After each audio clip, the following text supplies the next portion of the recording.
Welcome to the Lechtich Parsha podcast, where we delve into the Torah's timeless wisdom and uncover uplifting and empowering lessons tailored to the challenges of our generation. A good dinner of Shabbos. Hope you're doing well. I hope you had a wonderful week. This week's shir is sponsored by Eitan and Chana Bela Pfeiffer of Wesley Hills, New York. The Schus, the Hatzlacha of Gans Klal Yisrael. Additionally, we'd like to welcome our new monthly sponsor, the Parnas Achedesh, Bluestone Brokerage. My brother-in-law, Yuri Lieber of Waterbury, Connecticut, thank you so much for once again getting on board, not just from the financial end, but with your enthusiasm and passion for what we're doing over here.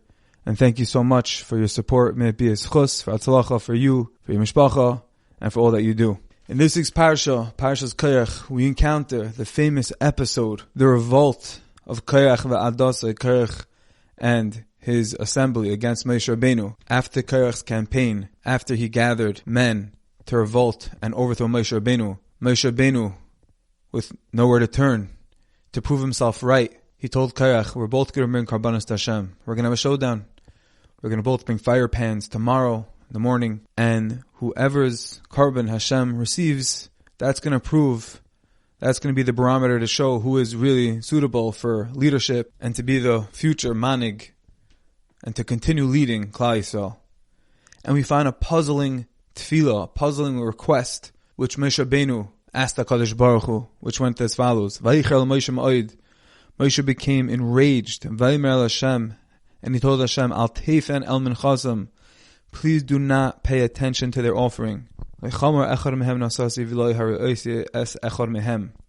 haven't taken anyone's donkey. I haven't harmed anyone. So Moshe Rabbeinu, like any good yid, any tzaddik, of course, would turn to Hashem in a time of distress, in a time of uncertainty, in a time where he feels everyone is against him, and he davened to Hashem.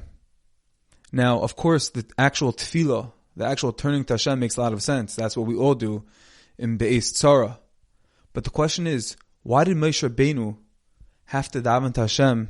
Al teifen el minchasam. These words are puzzling, bewildering. Al teifen el minchasam. Do not turn to the offering. We're talking about Moshe Rabbeinu, the greatest person who ever lived, who ever will live. And we're talking about Korach, a Rasha. He revolted against Moshe, against Hashem. He was a Rasha. Why on earth, what was the Havamina that Hashem would even listen to their tefillah, besides answering them? What was the reason Moshe Rabbeinu had to daven, had to plead to HaKadosh Baruch Hu, that he felt threatened by the tefillah of Korach? Seemingly, the tefillah of Korach would not stand a chance against Moshe Rabbeinu, against the leader of Klal Yisrael, like Kambi Yisrael Kamoshe Oid, the greatest person of all time. There will be no one like him ever again.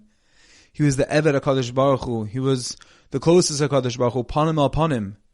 We're talking about the person, the greatest person of all times. No other words to describe it. And he had to worry. He felt threatened. He felt under attack. He felt under siege by the tefillah of a Rasha to overturn him, to overthrow him for his fate. How could this be? Why did Moshe Rabbeinu have to say Al teifen al minchasa? Do not turn. Do not give a listening ear to his tefillah, to the tefillah of Korach. To which the Aleph of Kalm answers that from here we see the potency and power of every tefillah from every yid. That although Moshe Rabbeinu was the biggest tzaddik, and essentially he shouldn't have had anything to worry about, he should have been confident and assured that his tefillah will go straight to the ears of HaKadosh Baruch Hu. It'll go straight to the Kisei HaKavod. He should be able to just go to sleep and relax because he has nothing to worry about. Of course Hashem will receive his carbon. Moshe Rabbeinu wanted to teach us a lesson of the Dairei Dairis, and never underestimate Korach of tefillah. And perhaps if Korach were to daven, Hashem may have listened to his tefillah.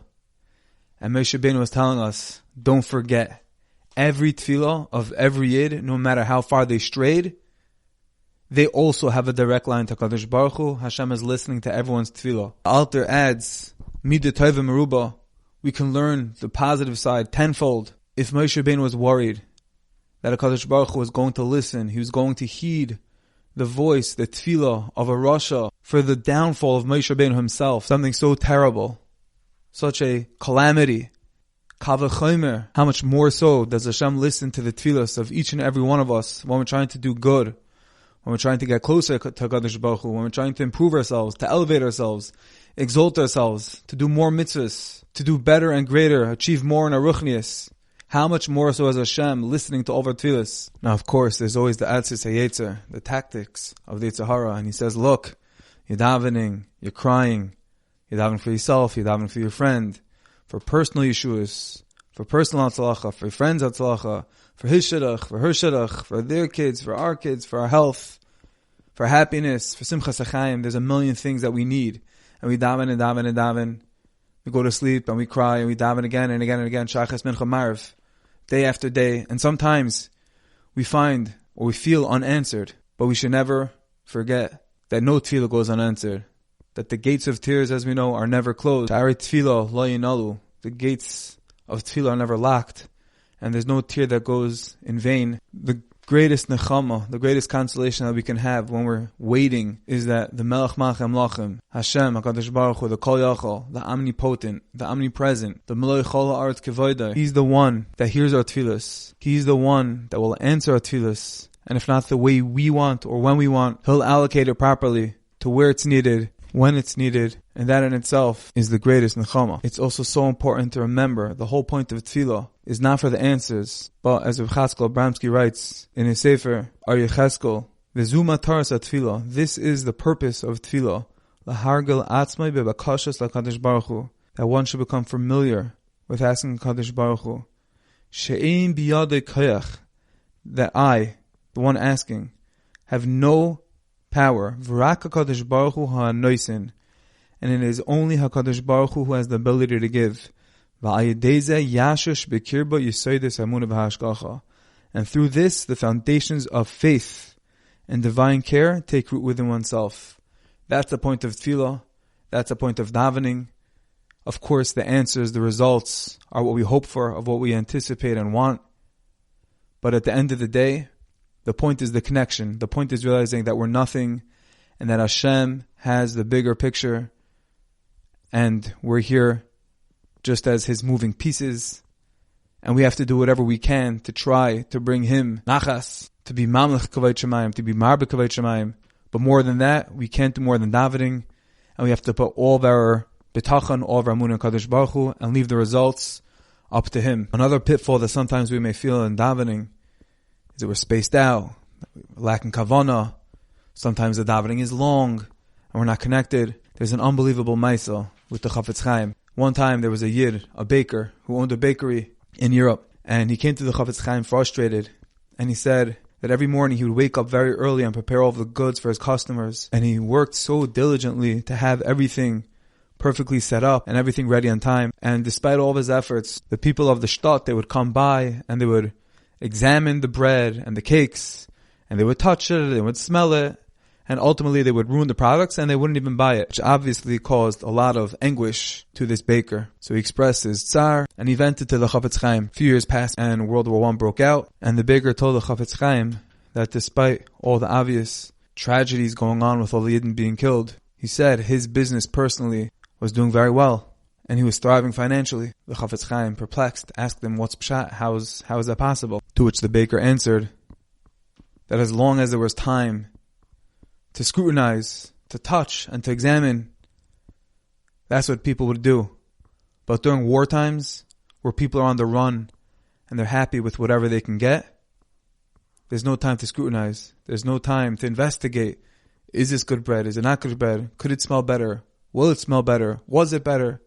They just take whatever they can and they run. Zechariah Wallerstein used this story to give us chizuk in our times. Us too, we are going through a war. That's the war of Gashmius. It's the war of the internet. It's the war of technology. As we go deeper and deeper into Galus, Ikvus de Mashiach, as we get closer, where times are going to be so crazy and chaotic, the Nisayonos is so much greater. And Hashem knows that. Hashem created it all. And therefore, when we give a tefillah, when we offer a tefillah, when we connect to Kadosh Baruch Hu, whatever state of mind we're in, of course, to be fully immersed and fully dedicated with maximum kavanah is optimal, will be the best. But if not, HaKadosh Baruch Hu takes whatever He can. We're in wartime. And whatever we can offer, even amidst all the distractions, all the nisayonos, HaKadosh Baruch Hu says, don't worry, I'm not scrutinizing it. We're in war times, I understand. We should use this as a source of chizik. HaKadosh Baruch Hu is waiting for our tefillahs.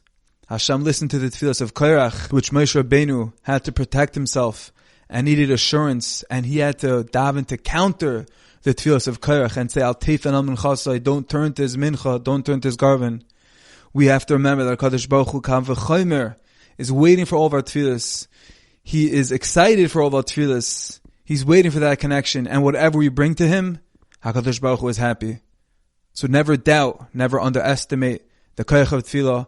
Bring it to HaKadosh Baruch Hu, and may Hashem answer all of our tefillahs, and may we be zeiche to Yeshuas v'nechamas, and have all of our tefillahs answered for ourselves, for our families, for Gans Klal Yisrael. May we all be protected and have siyata d'shmaya and hatzlacha in all of our ways. I thank each and every one of you for listening, and I wish you all a wonderful Shabbos. I thank each and every one of you for listening. I hope you enjoyed, and I wish you a wonderful Shabbos.